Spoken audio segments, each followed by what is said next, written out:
Hi, my name is Maxim Chen, and I'm going to be explaining in detail 5 questions for my Math 1111 midterm exam. So right here it says, first question right here, it says, use exponent properties to simplify, and make sure to answer it with no negative exponents. So you're supposed to multiply 7 by each of the exponents. But what I'm going to do is I'm going to keep the variables, since you're not multiplying anything with the variables. So I'm just going to take them right here. Just make an arrow just to indicate. And then we just multiply. So 7 times 6, 42. 7 times 9 equals 63, but it's negative, so negative 63. And then 2 times 7, which is 14. And then since there's a negative exponent right there, we're gonna put another arrow just to indicate that we're moving on. And then we keep these two variables with the exponent since they're positive. We're just gonna keep it there. Oops, forgot to make sure those these. And then that'd be 14. Doesn't look right. 14. And then, since there's a negative exponent, it's always going to be 1. It's a negative exponent. It's always going to be 1 over, like, whatever. Say, like, x to the m. But positive m. So, it would be 1 over y of 63. But since we take the 1 out, just take the 1 out. And then this will be answer. X to the 42nd, z to the 14th over y 63. I forgot to box my answer. But yeah, you get that one. Next question, it says, subtract the following expressions. So as you can see, there's a quadratic right here, another quadratic right here. So in this this question, we keep the numerators as it is, and what we need to do, we have to make the quadratic into roots or solutions. Basically the x, I'll show you. So right here, we take x squared plus 4x minus 12, right? And we got to get the x's. So we go right here, there's just negative 12 and 4. What multiplies to negative 12 to get to 4. When I do this, I kind of use a calculator, and then I go to the table right here, edit function, and I go negative 12 divided by x. And it says start at 0, so we start at 0. And then we just find something that equals, that would add up to 4. So in this case, we're just going down. We find 6 and negative 2. So we're just going to write that right here. 6 and negative 2. And then that would be the roots, but we're gonna write it down here. That's basically what I'm trying to say. So we just bring it down. I didn't put so much space on here, so we're just gonna x equals, no, not equals, b plus. Sorry, taking so long. And then x minus 2. And then for this one, we do the same thing, but this one is going to be a little bit more easier because for this, we would know it would be just, to get 36, it would be negative 6 times, 6. So we can just put it down here. This one we can write down x plus 3, x plus 6, x minus 6. So, and then subtract right here. And this one would be the same, drop this down, 2, and then x plus 6, x minus 2. So as you can see, they both have the same x plus 6, but they have different, the x minus 2 and x minus 6. So what we have to do, we would take this x minus 6 and then we would have to multiply it right here. So it'd be x minus 6 and then x minus 6. But for the bottom, you would just keep it like that because it's just going to be long. You don't have to make it into a quadratic or, a very long expression. Just keep it like this. And then the same thing over here, be x minus 2. I forgot to put parentheses right there. X minus 2. So all you have to do, you just keep, since they're both the same denominator, you can just keep the denominator same. You don't have to do anything with it. So we can just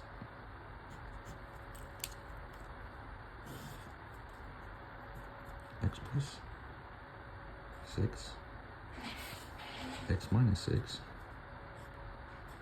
x minus 2. Okay? And then right here, since we don't have much room, we're just going to do it right. Let's take the arrow out. Apology. So 2 times x would be 2x. 2 times negative 6 would be negative 12. And then I usually do the box method, but since we don't have any space, we'll just not cross multiply, but FOIL. That's what it is. So it'll be x squared, and then it'll be x minus 2, and then x,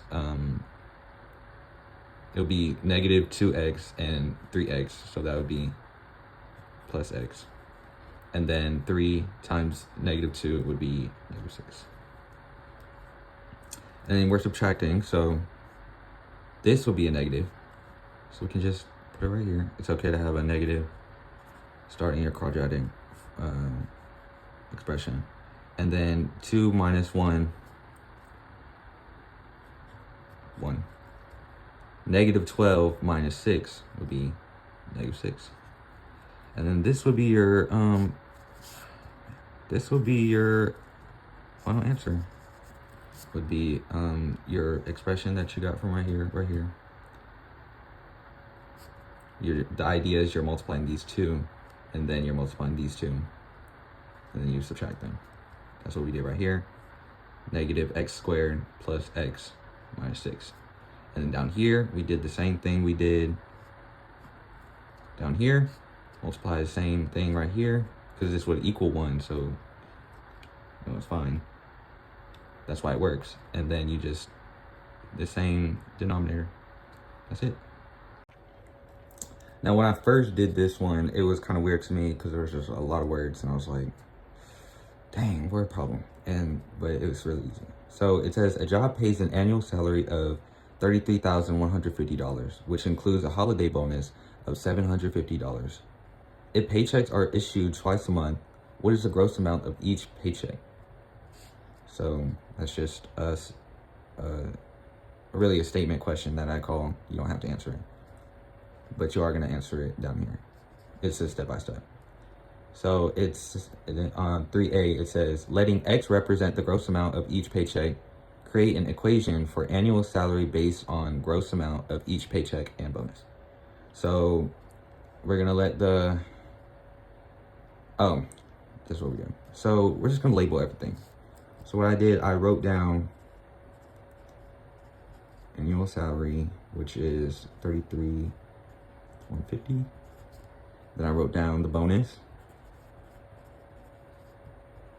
$750. And then I wrote down the, let's say, issued twice a month. And it says annual, so per year, twice a month would be 12 times 2. So it would be times issued, 24. So since this is the annual, and these two would add up to the annual, and then it would say letting X represent the gross amount of each paycheck. So how I would think of it, just a regular 24X, because it's by issue twice a month, so 24x of the issue, and then plus 750 equals 33,150. And then you just do your basic algebra, which be minus 750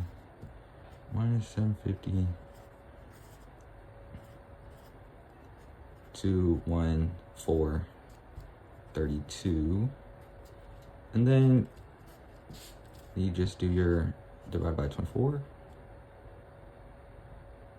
Oh, I'm doing 3B, by the way. I'm just automatically solving. I'm sorry. We do divide by 24, and that would be x equals, let's see. Oh, that's time to use calculator. 24, and it'll be 1350. So it would be x equals 1350. But we're not done answering the question because we have to label what we're answering. So it's asking, well, it says to solve, but it's a word problem. So we have to explain what this number is. So it would be the gross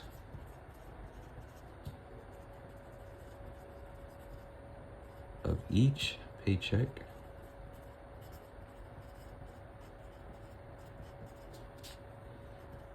is $1,350.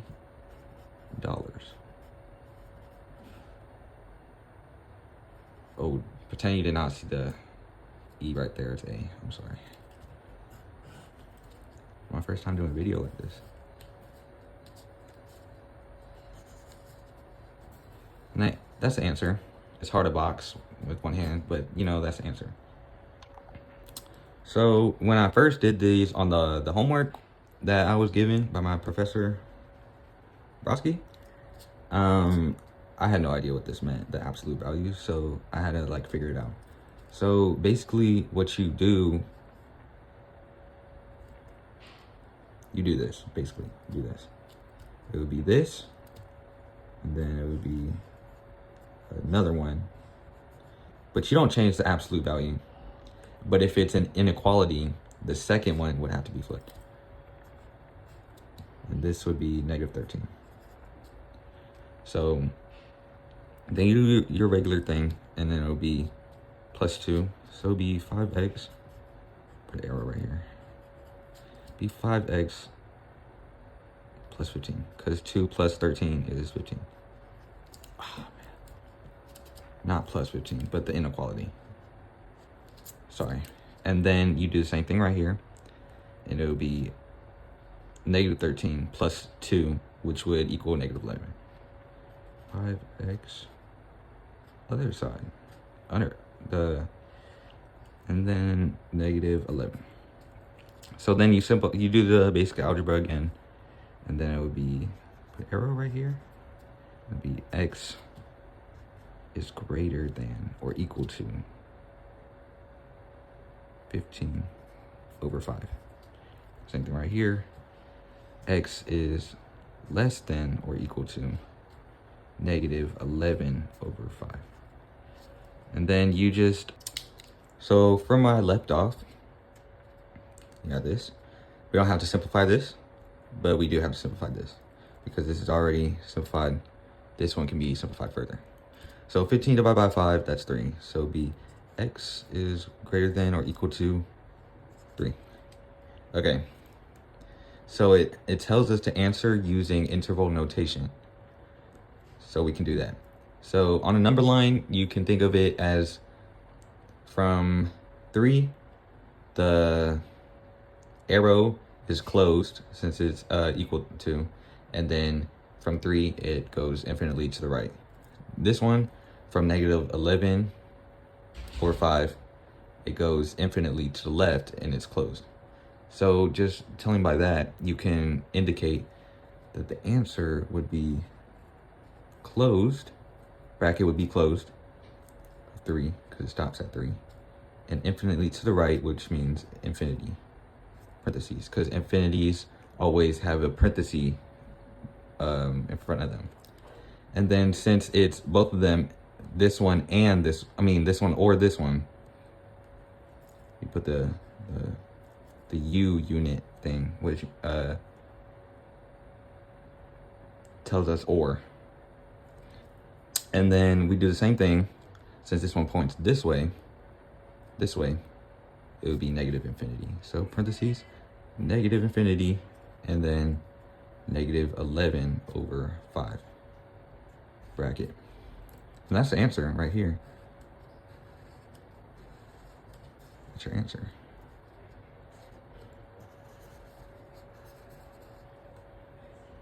Okay, for the last question, it says, express complex numbers in A plus BI form, which is the standard form for imaginary numbers, I guess. Yeah.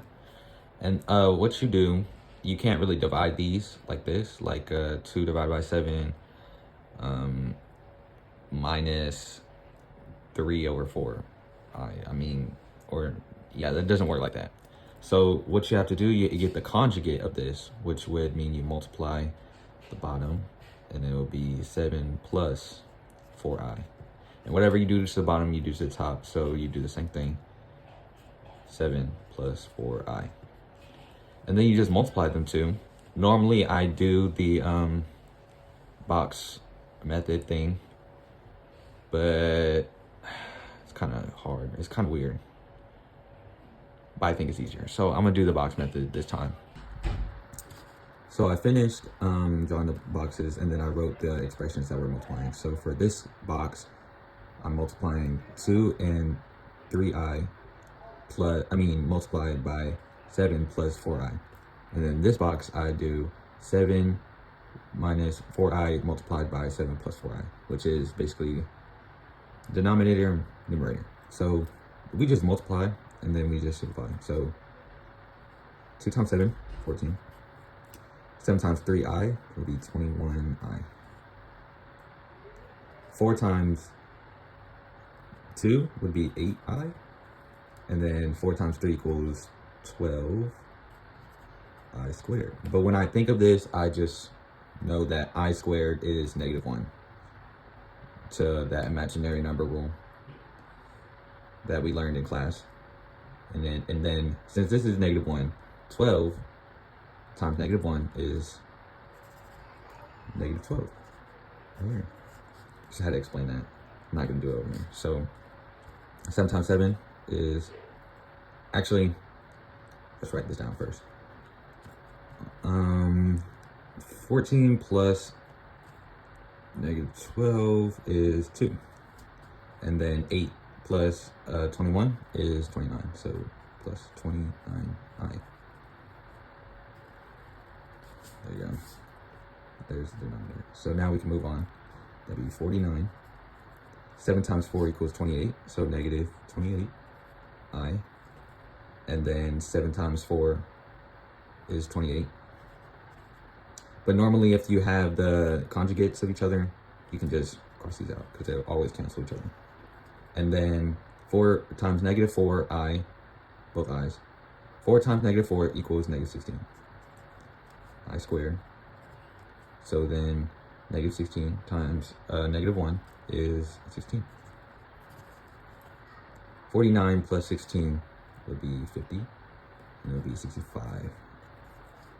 And then it looks like you're done, but you're not done yet. It says in A plus BI form. So basically you just go ahead and then you do 2 over 65 plus 29 over 65. And just put a little I right there. And then that's your answer right here. This whole thing is your answer. And I answered 5 questions of the midterm exam. This is what it looks like.